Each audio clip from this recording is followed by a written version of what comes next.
Welcome to the Luxembourg Fundcast show. Great to be here. Today, we're taking a deep dive into navigating the cross-border distribution of funds framework, the CBDF, and also the related guidings from the CSSF right here in Luxembourg. That's right. It's a pretty significant topic to the industry. Absolutely. So for you, our listener, this means we're going to really unpack the EU's CBDF package and how it's actually been implemented here in Luxembourg. Our goal is really to give you a clear picture of the practical side of things, especially if you're working in, law, finance, corporate governance, or compliance. Think of it as maybe a shortcut to understanding the key bits. Exactly. A concise guide, all based on what the CSSF has officially said, will be covering the essentials, the why, who, what, where, when, and how of CBDF. Trying to make those complex ideas a bit more concrete. Yeah, and anchor the key information. And just so you know, we'll be referencing the official sources as we go, the CSSF, EU directives, regulations, that sort of thing. Okay, so starting with the big picture, the EU cross-border distribution of funds package, it's quite a major piece of EU law. Right. It involves both a directive and a regulation, and they both kicked in back in August 2021. So let's start with the why. Yeah. What was the main reason for bringing this all in? What problem were they trying to solve? Well, the main goals were really about making it easier to distribute UCITS and AIFs across borders within the EU. Okay. The idea was to, break down some of those barriers that existed, make the whole EU investment fund market more competitive, and ultimately help build the capital markets union. Right, because historically it was quite fragmented, wasn't it? Different rules everywhere. Exactly. You had all these different national rules, which just added costs for fund managers and, frankly, limited the choices for investors. CBDF was designed to tackle that inefficiency head on. And I remember one big change was around local facilities. Yes, that's a key point. The framework moved away from some pretty burdensome requirements, like needing a physical office in every country just to offer basic facilities for retail investors.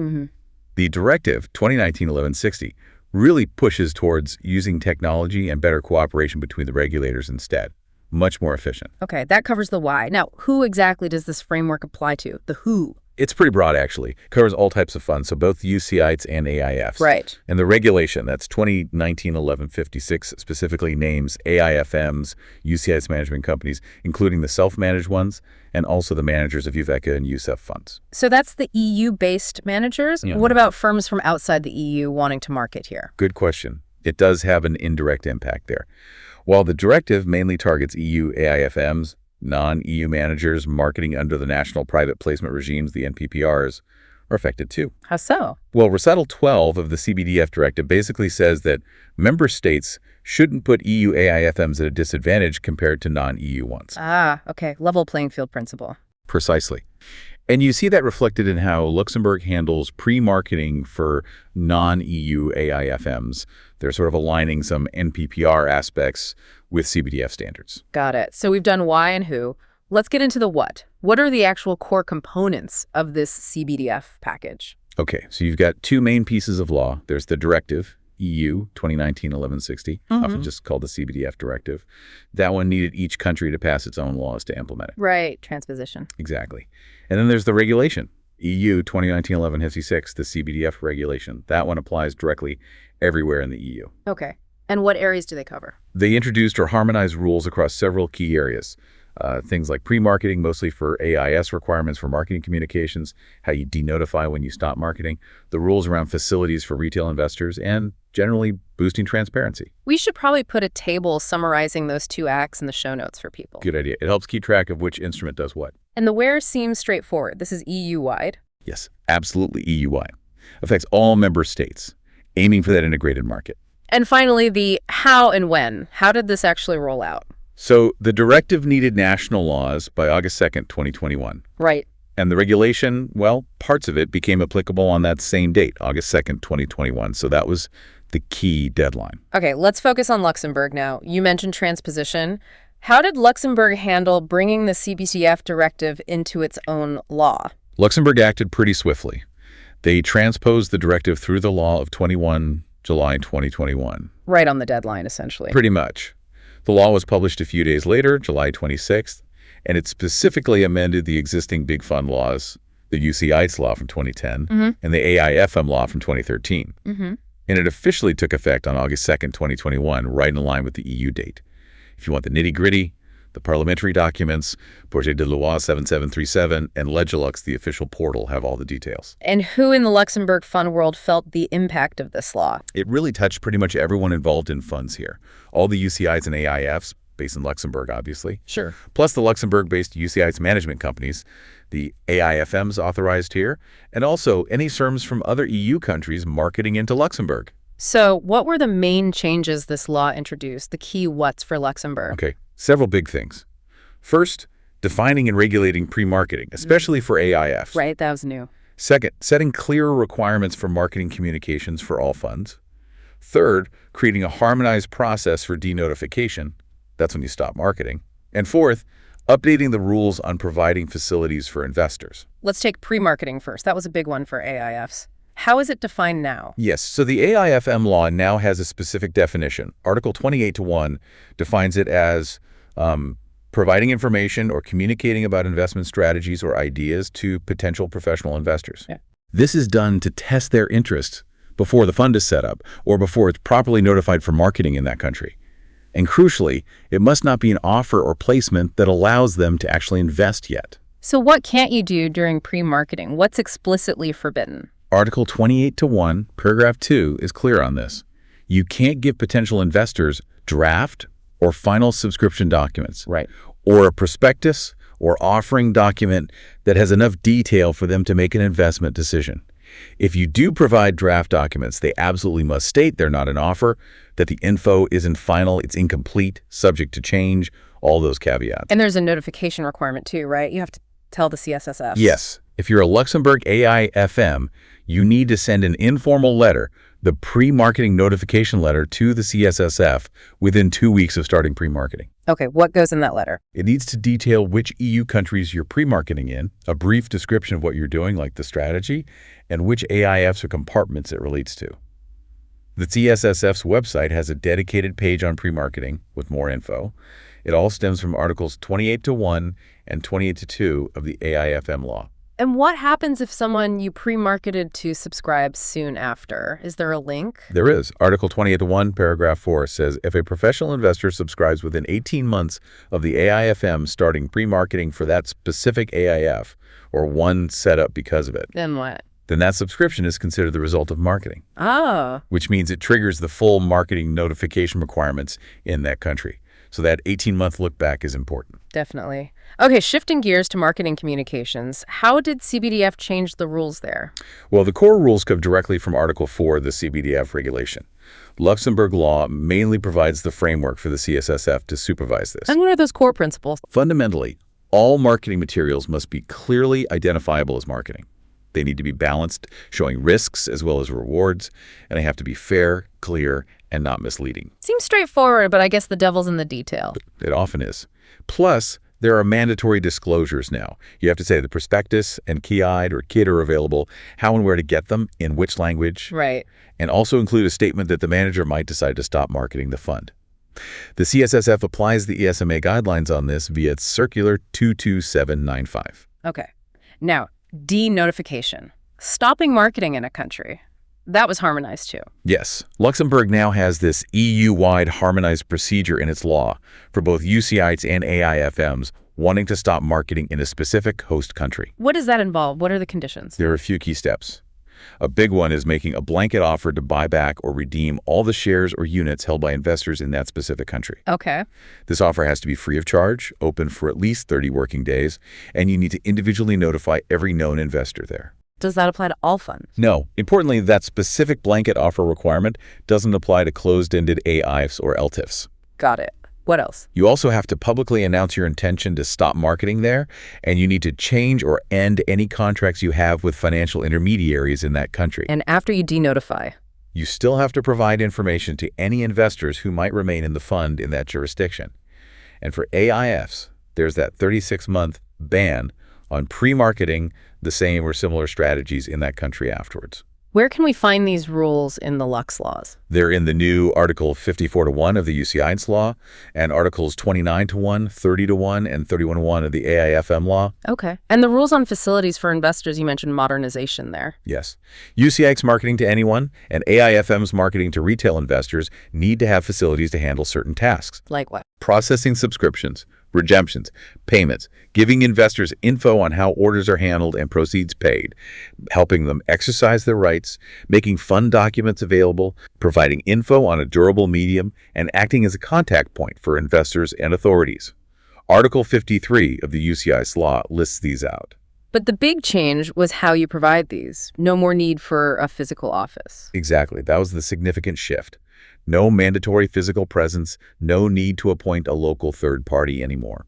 So how can they be provided? Electronically, or through other distance communication methods, as long as it's available in the required languages of the host country, or, interestingly, in a language customary in international finance. That must simplify things quite a bit. It certainly reduces cost and complexity. And it seems like the CSSF's role expanded, too, acting as more of a central point. That's right.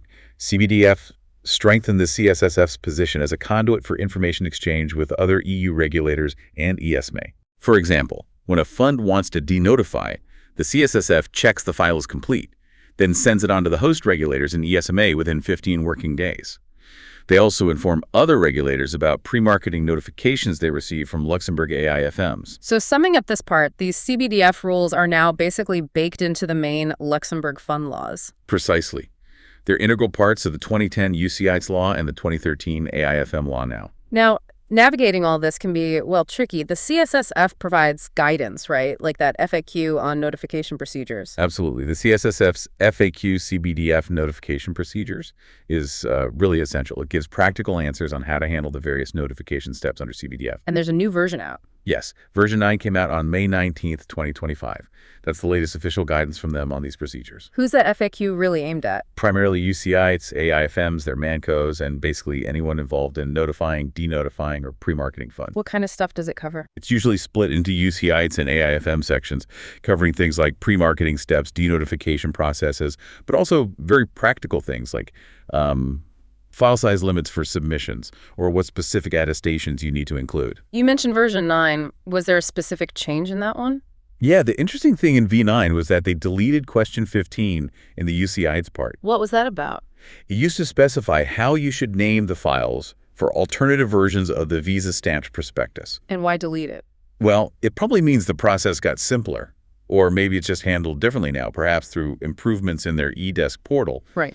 The advice now is basically check the latest eDesk user guides for how to submit documents. What other key topics does the FAQ generally clarify? Looking at past versions and recent trends, it typically gives clear steps for AIFM pre-marketing notifications, referencing their webpage, and Circular 22-810. It clarifies the AIF denotification process, too. And the practical stuff. Yes, like those file size limits, I think it was 80 MB for a zip file for UCITS notifications previously. And it clarifies which attestations are needed for certain requests. That was a recent addition. Also, how to handle notifying for just one country versus multiple countries at once. Where can people find this FAQ? It's on the CSSF website, usually in the sections covering AIFM marketing, UCITS, or cross-border activities generally. So how should managers actually use this FAQ day to day? The key is really meticulous adherence. Follow the procedures exactly as described, use the right forms like the specific pre-marketing notification letter templates, submit everything through the right channel, which is mostly the eDesk portal now, and pay close attention to the deadlines and file specifications. Because it gets updated, V9 isn't the first that you really have to keep checking back to make sure you're following the latest guidance. Compliance depends on it. Okay, let's dig into some of those key operational areas in a bit more detail. Pre-marketing first. Operationally, what's the crunch? Operationally, pre-marketing is really a tool, right? To test the waters with professional investors before you commit to launching or notifying a fund. Saves potentially wasted effort and cost. And it's mainly EU AIFMs, but Luxembourg allows it for non-EU AIFMs too. Yes, targeting professional investors within Luxembourg. The absolute key is making sure what you provide stays informational strategies, ideas, and isn't an actual offer they can act on. So no subscription forms? Definitely not. No documents that would let them subscribe. Any drafts need massive disclaimers. Not an offer. Incomplete. Subject to change. Standard stuff, but critical here. Oh, where can you do it? Any EU member state, but you must tell your home regulator first. Which for Lux AIFMs means telling the CSF.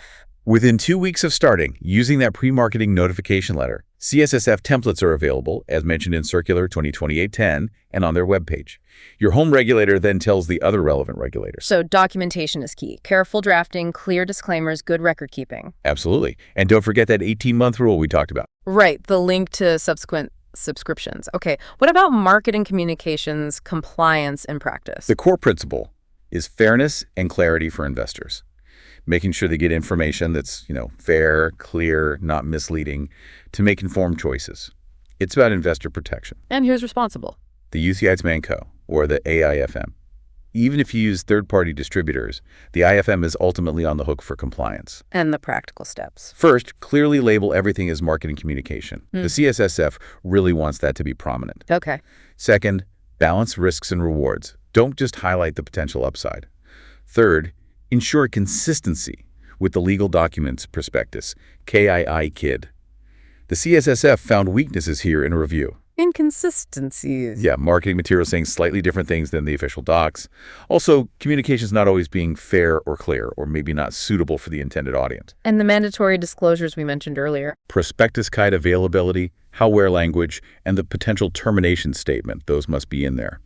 Compliance means following the CBDF Regulation Article 4, the ESMA guidelines, and CSSF Circular 22795. So it probably means a big review of all existing materials for many firms. Very likely. Websites, fact sheets, presentations, social media posts, everything needs checking. Adding disclaimers, ensuring balance, checking consistency, it's a significant task. Right. Now, denotification, the practical process. Okay, so you want to stop marketing in, say, France. You need that harmonized EU procedure. For UCIs or AIFMs? Yes. You need to meet the conditions, that blanket offer to redeem, unless it's a closed-end AIFLTIF. Free of charge, 30 working days, individual notice. Plus the public announcement and dealing with intermediaries. Exactly, and keeping info flowing to remaining investors. And for AIFs, that 36-month pre-marketing freeze afterwards in that specific country. How does it work procedurally? You submit the denotification request to your home regulator, the CSSF, for Luxembourg funds. They check it's complete and then forward it to the host regulator, and ESMA. Circular 2028-10 covers this. What do you typically submit to the CSSF? Electronically, usually the blanket offer docs, proof of the public announcement, copies of the notices sent to investors, evidence you sorted out the intermediary contracts. So again, documentation is key. Offer docs, notices, potentially amended distribution agreements. Absolutely, requires careful preparation. And the investor facilities, the practical side of the modern approach. The main thing is ensuring investors still get those essential services, even without a local physical office. Remember, this is for UCIs targeting anyone and AIFMs targeting retail. So processing orders, getting info, accessing documents, contact point. All those things listed in Article 53 of the UCIs law. The practical shift is how you deliver it. Electronically or distance communication? Yes, in the right language. The prospectus and investor communications need to clearly explain how investors access these facilities now. So while it cuts costs, the pressure is on to make sure the electronic systems are robust and reliable. Definitely. You remove the physical safety net, you need strong digital ones, and regulators will likely check that these electronic facilities actually work well for investors. Makes sense. Lastly, the practicalities of costs and timelines. What should managers budget for and track? Okay, costs. There are regulatory fees levied by both home and host regulators. Right. The CBDF regulation actually made ESMA create a tool to give indicative calculations, which is helpful. And the CSSF publishes its own fee schedule, too. But that's just the regulatory fees. Exactly. Doesn't cover legal advice, internal time, system changes, training, all the other costs involved. Managers need to budget for the whole picture. And timelines. Lots of key dates to track. The CBDF start date, August 2021.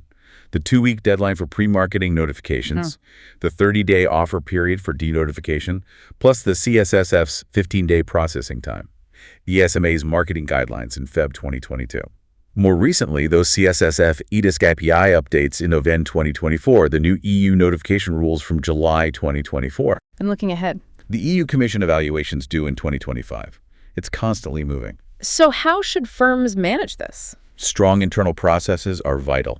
Tracking deadlines, budgeting accurately, being aware that things will change the CSSF guidance, the EDISC requirements, it needs constant monitoring.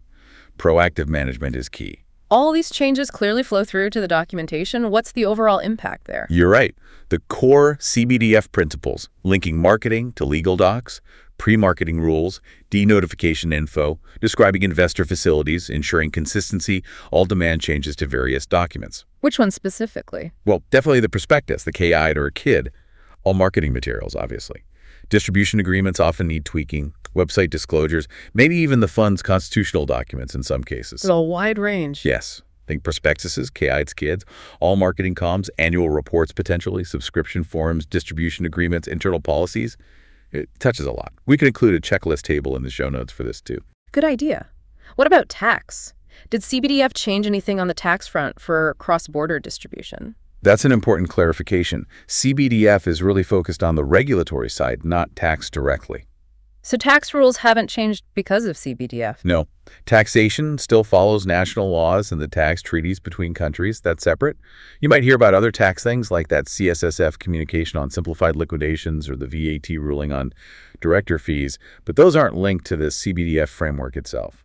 So, bottom line, CBDF didn't introduce new tax burdens or reliefs for cross-border marketing. Correct. It's purely regulatory harmonization in that sense. Okay. And looking at recent and upcoming developments, the regulatory landscape never stands still. What's new? Well, those CSSF eDesk and API updates from November 2024 are quite significant operationally. What did they involve? New info needed, like the predominant AIF type specific contact points. The eDesk user guide got updated, the JSON schema adapted. It reflects that move towards more data-driven supervision. Plus, those new EU rules for cross-border notifications from July 2024 meant updated CSSF templates and new email protocols with auto-generated attestations. So firms really need their systems aligned with the CSSF's digital push. Absolutely. The direction of travel is clear. More data, more digital submissions. And at the EU level? ESMA is expected to report on marketing communication sometime in 2025. And the European Commission is reviewing the CBDF regulation and direct to this. Those reports are also due in 2025. Anything else on the horizon? Well, AIFMD2 implementation is ongoing national laws due by April 2026. We need to keep an eye on how that might interact with distribution rules. And contextually, things like the new ESMA guidelines on ESG fund names, which CSSF adopted via Circular 24863, and ESMA's early work on AI, they all form part of this evolving picture. So the trend is definitely towards more sophisticated, data-heavy supervision. Yes, with high expectations for the quality of digital data submitted. Investing in tech and robust internal processes isn't just nice to have anymore, it's essential for efficient compliance. Any issues with technical requirements or data quality could definitely attract more regulatory scrutiny. This has been a really comprehensive look at CBDF in Luxembourg. Quite a lot to take in. It is. But the core idea really is about creating that single market while still protecting investors.